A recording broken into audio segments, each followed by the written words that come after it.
389 centimeters in feet? First of all, we need to know the value of 1 centimeter in feet.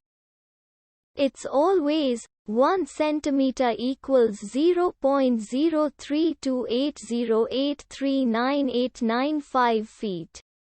Now we have to multiply 0.03280839895 by 389.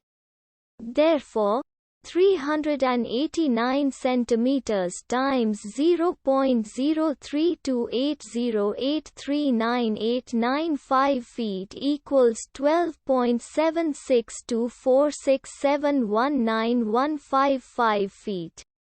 So, in other words, 389 centimeters equals 12.7624671915 feet.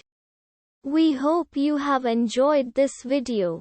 Please like and subscribe to our channel for more videos like this.